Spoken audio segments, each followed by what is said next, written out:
जरा ये शाहजादे घोषित करें कि इस चुनाव में ये अंबानी अडानी से कितना माल उठाया है, काले धन के कितने बोरे भर करके रुपये मारे हैं, क्या टेम्पो भर करके नोटे कांग्रेस के लिए पहुंची है, क्या सौदा हुआ है।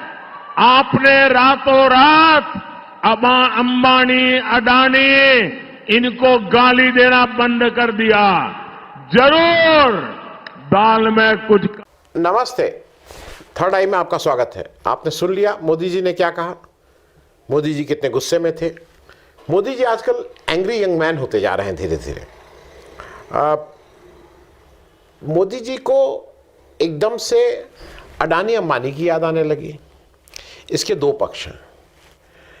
एक पक्ष ये है जो मैं समझता हूं, दोनों पक्ष हैं। मैं पहले बात कर लूं कि जो जनरल हम लोगों को लग रहा है, मोदी जी क्या कह रहे हैं कि ये 5 साल से कांग्रेस के शहजादे माला जपते थे, अडानी अंबानी। फिर वो बोले कि राफेल उनका ग्राउंडेड हो गया। फिर वो बोले कि अडानी अंबानी का नाम सुबह से शाम तक लेते थे। लेकिन फिर उनका आरोप यह है कि जब से चुनाव घोषित हुआ है, अंबानी अडानी को गाली देना बंद कर दिया है। एक तो मैं उस भाषण को भी सुनाऊंगा जो राहुल गांधी ने पार्लियामेंट में दिया, और मैं राहुल गांधी के उन पिछले 4-5-6 दिनों के क्लिप्स भी दिखा दूंगा जहां राहुल गांधी लगातार अंबानी अडानी की इस व्यवस्था की बात कर रहे हैं। 2 मई, 3 मई, 4 मई, 5 मई, 6 मई, 7 मई, मतलब लगातार कल तक। हिंदुस्तान का धन लेकर इन्होंने 22 लोगों को जेब में डाला। अडानी अंबानी इन लोगों के जेब में। हमने मनरेगा योजना दी, कहते हैं गरीबों को आलसी बना रहे हैं। किसान का कर्जा माफ होता है, कहते हैं देखो बिगाड़ दिया किसानों को। अडानी को लाखों करोड़ रुपए दिया जाता है, वो नहीं बिगड़ता। देश के सारे एयरपोर्ट, सारे पोर्ट्स, इंफ्रास्ट्रक्चर, डिफेंस इंडस्ट्री, सारी की सारी इन्होंने एक व्यक्ति को पकड़ा दी। अडानी जैसे लोग हैं जिनकी आंख आपकी जमीन पर, आपके जंगल पर और आपके जल पर है, और ये नरेंद्र मोदी जी के खास मित्र हैं। आपको निर्णय लेना है, या अडानी की सरकार बनानी है, मोदी की सरकार बनानी है, मोदी और अडानी जी की, या फिर किसानों की बनानी है, गरीबों की बनानी है। जो मोदी जी का आरोप है कि अडानी अंबानी को इन्होंने गाली देना बंद कर दिया, और क्यों बंद कर दिया है उसमें पूछ रहे हैं कितना माल उठाया है। ये देश का 10 साल का प्रधानमंत्री, 15 साल का चीफ मिनिस्टर की भाषा से कितना माल उठाया है, कितने बोरे भरे हैं, क्या टेम्पो भर, ये देश का प्रधानमंत्री कह रहा है। मतलब मुझे तो इस बात का अफसोस है, गुस्सा करने का शायद हक नहीं है कि मोदी जी को क्या हो गया है। मतलब मैंने बड़े बड़ों को देखा था, लेकिन ये तो अपने में मतलब मास्टरपीस है, यूनिक है। क्या सौदा हुआ है, गाली देना बंद। तो सौदे के बारे में तो मोदी जी आप ज्यादा अच्छा जानते हैं।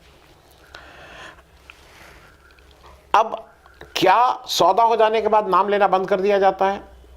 तो मोदी जी आप क्या नाम जब पिछले 10 वर्षों से इन लोगों का नहीं लेते हैं, तो आपने भी कितना माल बटोरा है, कितने बोरे भरे हैं। आपके यहाँ तो टेम्पो नहीं, आपके यहाँ तो शायद बड़ी वाली वंदे भारत एक्सप्रेस लगेगी, जितना आप उन लोगों के लिए करें हैं उसमें भर भर के आएगा ना पैसा। टेम्पो से आपके यहाँ कहाँ आ पाएगा, क्योंकि आप तो नाम कभी नहीं लिए। क्योंकि मैं इसका एक एंगल और है जो एक तरह से ये प्रूफ कर रहा है कि मोदी जी के हाथ से ये चुनाव निकल चुका है। मैं उस पर भी आऊंगा, कॉर्पोरेट कैसे इसको देख रहा है। अब पहले एक तो ये है कि मोदी जी अपने को प्रधानमंत्री कहलवाते हैं हर इंटरव्यू में। अब और ये मेरे हिसाब से बिल्कुल गैर वाजिब बात है। इसलिए गैर वाजिब है कि इस देश का प्रधानमंत्री इलेक्शन नहीं लड़ रहा है। प्रधानमंत्री तो सरकार का होता है, वो सरकार चलाता है। नरेंद्र मोदी जी इलेक्शन लड़ रहे हैं, भाजपा इलेक्शन लड़ रही है, और नरेंद्र मोदी जी भाजपा के नेता हैं।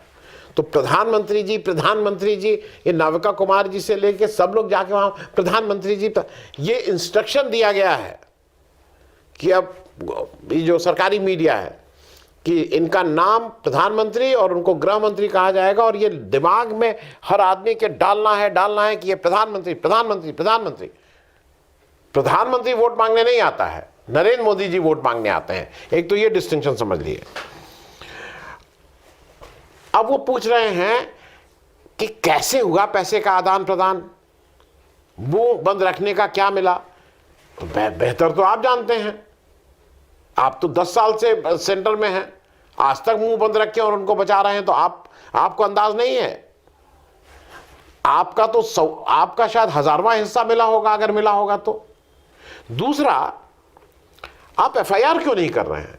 और ये आपकी अब आपकी प्रधानमंत्री होने के नाते आपकी जिम्मेदारी है, आपकी ड्यूटी है कि अगर आपके संज्ञान में आया कि टेम्पो भर भर के और बोरे भर भर के पैसे आए, तो एफआईआर क्यों नहीं करा रहे हैं, अरेस्ट क्यों नहीं करवा रहे हैं? क्योंकि चुनाव के बीच तो आप गिरफ्तारी करवा ही रहे हैं। हेमंत सोरेन हो चाहे केजरीवाल हो, इनको गिरफ्तार करके जेल में क्यों नहीं भिजवा रहे हैं? अगर आपको सब मालूम है, आपके पास तो सारी दृष्टि, आप क्यों नहीं करा रहे हैं? वो भी बताऊंगा क्यों ये आपके पास पैसे भर भर क्या और क्या हुआ। क्योंकि अब मैं जरा आपसे कुछ चीजें समझ लूं मोदी जी। अडानी के जहाज में तो बैठ के आप घूमते थे, आप आए तो फोटो खूब वायरल है, मैं उसको फिर से नहीं लगा रहा हूं। कितना माल मिला था? अडानी की हिंडनबर्ग की रिपोर्ट पे कोई कार्रवाई ना हो, यह आपने इंश्योर किया। कितने बोरे लपेटे थे? अडानी के हित में 3 कृषि कानून को लेके आए, 700 से ज्यादा किसानों ने शहादत दी, वापस करना पड़ा वो कानून। तो क्या माल भी वापस करना पड़ा था? इसीलिए खिसियाहट है कि माल वापस कर देना पड़ा, पैसा तो लंबा लिया होगा। मुंबई एयरपोर्ट को नियमों को बिल्कुल बदलकर इनकम टैक्स का प्रेशर डलवा के जब अडवाणी को दिया था तो कितने बोरे मिले थे? बोरे से तो काम नहीं चला होगा ना, उसमें तो ज्यादा पैसे मिले होंगे। रफाल की बात आपने की है, एक दिवालिया बिजनेसमैन को जिसके ऊपर चीन तक उसके ऊपर दावा ठोका हुआ और जाके वो कहता है कि मैं दिवालिया हूं, मेरे पास पैसा नहीं है, उसको अपने साथ ले जाके रफाल का ऑर्डर जब दिलवाते हैं तो साथ ले गए थे, तो कितना माल मिला था? ये भी तो, अगर आपको लगता है कि इन सब में माल मिलता है तो मैं तो नहीं जानता हूं, लेकिन आप कह रहे हैं चुप रहने का माल मिलता है तो आप जरा बताइए कि आपको क्या माल मिला था। लेकिन इन सबसे अलग मुझे एक और चीज लगती है कि क्या मोदी जी की खिसियाहट, बौखलाहट इसलिए तो नहीं है कि कॉरपोरेट ने हाथ खींच लिया है। क्योंकि आप अगर 2-3 दिन से देखिए, इधर सेकेंड चरण का जब वोट पड़े हैं, उससे पहले जब वोट पड़ रहे थे, स्टॉक मार्केट गिर रहा है कि नहीं गिर रहा है, वो एक इंडिकेशन होता है। फिर से हो सकता है संभल जाए, स्टॉक मार्केट गिर रहा है। मोदी जी की जितनी बौखलाहट है उससे ये लगता है कि जो टेम्पो इधर आना था वो टेम्पो उधर चला गया। तो इसकी सारी संभावनाएं लग रही हैं, क्योंकि देखिए डूबते जहाज में कोई सवार नहीं होता है। तो इसकी प्रबल संभावना है कि जैसे हरियाणा में 3 एमएलए भाग गए ना सरकार को अल्पमत में करके, उसी तरह से कॉरपोरेट ने भी हाथ खींच लिया हो कि भैया फंडिंग वंडिंग जितना करना था कर लिया, इलेक्टोरल बॉन्ड में जितना तुम वसूल सकते थे तुमने वसूल लिया, अब इलेक्टोरल बॉन्ड नहीं है, सरकार तुम्हारी जा रही है, अब क्या बोलते हैं, Ram Ram, goodbye, thank you. इसकी प्रबल संभावना है। मैं 1-2 चीजें इसलिए और इसी में कर दूं, इसको आपको समझाना जरूरी है कि मोदी जी ने एक और किया, जितनी अशिष्ट, जितनी अमर्यादित, जितनी गाली गलौज की भाषा कर वो मोदी जी कर रहे हैं, उसका तो कोई मिसाल, कोई मतलब इनके आसपास कोई नहीं होगा। मोदी जी ऐसा रिकॉर्ड कायम कर दे रहे हैं कि बिल्कुल आप विश्व में आप जैसा कोई होगा ही नहीं जिसने इतनी गाली गलौज, इतनी अमर्यादित, इतनी अशिष्ट भाषा बोली होगी। अब जरा एक चीज दूसरी तरफ समझ लें, आपका जो राम मंदिर का गेम है वो गड़बड़ हो गया। दूसरा, इसको मैं इसलिए कह रहा हूं, इसको प्लीज रिलेट करिए। अखिलेश यादव कन्नौज में जाते हैं, कन्नौज में जब वो जाते हैं, उसके बाद जब वहाँ से निकलते हैं तो बीजेपी के कार्यकर्ता वहाँ पे गंगा जल से उस मंदिर को धोते हैं। कहा यह जाता है, पहले कहा जाता है कि कुछ लोग वहाँ जूते पहन के आ गए थे। नहीं, पहले तो ये कहा जाता है कि अखिलेश यादव आए थे, उनकी वजह से अपवित्र हुआ। अखिलेश यादव जो अपना घर छोड़ के गए थे तब भी उस मुख्यमंत्री आवास को भी गंगा जल से धोया गया था। फिर कहा जाता है कि कुछ लोग जूते पहन गए, और फिर कहा जाता है कि नहीं, मुसलमान आए थे। मोदी जी को राम मंदिर को किसी भी तरह से रेलेवेंट रखना है। उसकी रोज कुछ फोटो आए, कुछ लोगों को याद दिलाते रहे राम मंदिर राम मंदिर राम मंदिर। स्मृति ईरानी भी वही राम मंदिर कर रही हैं। तो क्या किया अभी, हमारी राष्ट्रपति मुर्मू जी गए। जब इलेक्शन शुरू हो गया तब मुर्मू जी को इस गर्मी में याद आई कि चलो राम मंदिर के दर्शन कराएं। जिस दिन मुर्मू जी के द्वारा वहां बैठ के उन्हीं के द्वारा प्राण प्रतिष्ठा करवानी चाहिए थी, हम सब लोग चाहते थे, पूरा देश चाहता था, वो मोदी जी ने नहीं करने दिया। अब भेजा, इसलिए भेजा कि इलेक्शन चल रहा है, कुछ राम मंदिर की फोटो होगी, दिखाया जाएगा, कुछ राम मंदिर की बात आएगी, लोगों को रिकॉल वैल्यू होगी। मामला नहीं बना, फिर खुद चले गए।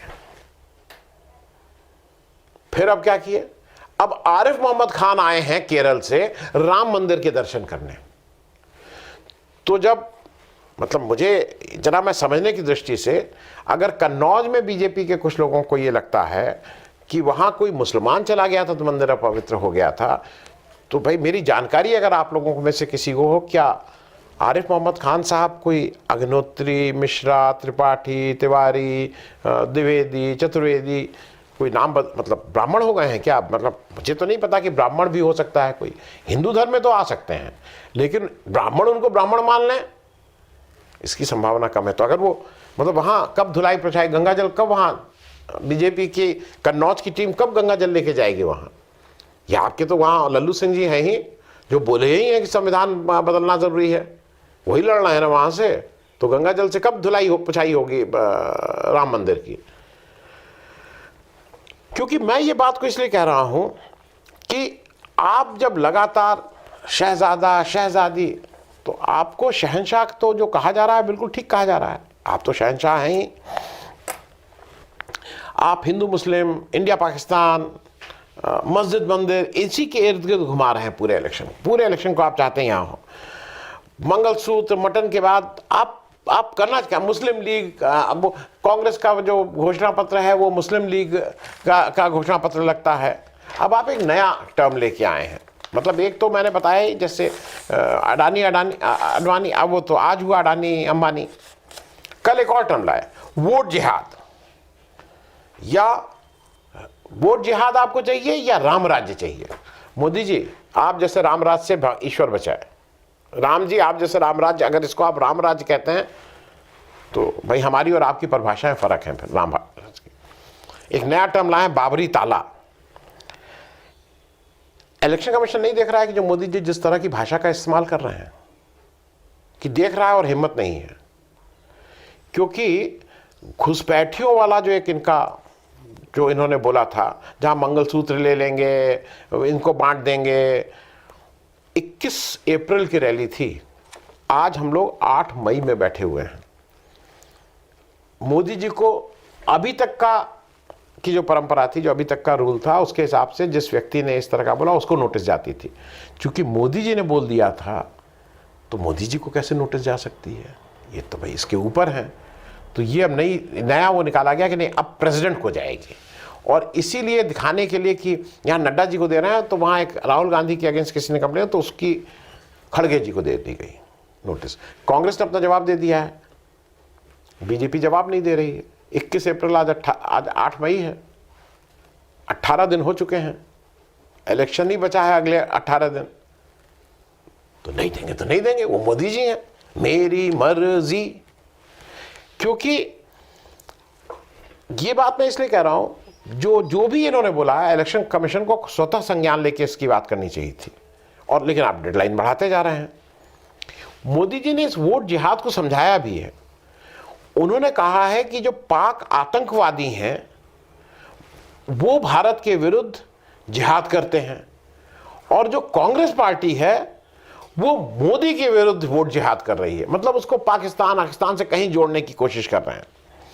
वोट जिहाद का मतलब मोदी जी बता रहे हैं कि एक वर्ग से कहा जा रहा है कि इकट्ठे होकर मोदी के खिलाफ वोट करो, जो मोदी के विरुद्ध जिहादी होगा, मतलब उसकी बाइनरी बनाने की कोशिश कर रहे हैं। मैं मोदी जी की इस बात को इसलिए कह रहा हूं कि मोदी जी पूछ रहे हैं क्या वोट जिहाद संविधान आपको इजाजत देता है। मोदी जी आपको इस भाषा का भी प्रयोग करने की संविधान इजाजत नहीं देता है। अब वो कह रहे हैं, अब वो 400 सीट का नया वो लेके आए, 400 सीट चाहिए, क्योंकि 400 सीट अब वो कह रहे हैं इसलिए चाहिए कि कहीं राम मंदिर पर कांग्रेस पार्टी बाबरी ताला ना लगवा दे। कहां की बात कहां से। मोदी जी आप कुछ इधर उधर का करिए, 400 सीटें आपको चाहिए किस लिए, यह पूरे देश को पता लग गया है, और खास करके उस वर्ग को जिसका आप आरक्षण छीनने वाले हैं उसको तो बाकी लोगों से ज्यादा पता लग गया है। तो उसको घुमाइए फिराइए, जैसे भी कुनैन की गोली होती है ना, खराब दवाई, उसको चाशनी में जितना लपेटिए कि ये बाबरी ताला और फलाना ताला, समझ सब लोग गए कि आपको 400 सीटें क्यों चाहिए। क्योंकि मैं इस बात को इसलिए कह रहा हूं, आज महाराष्ट्र में थे, वहां कह रहे हैं कि पाकिस्तान जो है वो विपक्ष की बी टीम है, और फिर कांग्रेस का हाथ पाकिस्तान के साथ। इलेक्शन कमीशन नहीं सुन रहा है क्या। तो मेरा अंत में फिर आप लोगों से ये कहना है कि चलते चलते राहुल गांधी जी की पार्लियामेंट की स्पीच देख लीजिए, क्योंकि शुरुआत की थी मैंने मोदी जी के भाषण से। राहुल गांधी ने किस तरह से इस देश को चिताया था कि अडानी जो इस देश के साथ कर रहे हैं, वो भी सुन लीजिए। इनका हिंदुस्तान के प्रधानमंत्री के साथ क्या रिश्ता है और कैसा रिश्ता है, देश जानना चाहता है, तो देश जानना चाहता है। ये देखिए रिश्ता, ये देख लीजिए, प्लीज पोस्टर माननीय ये देख लीजिए सदस्य पब्लिक में सर। बीच में आपने सुन ही लिया होगा कि राहुल गांधी ने सिलसिलेवार कैसे बोला है। थैंक्स सो मच, धन्यवाद।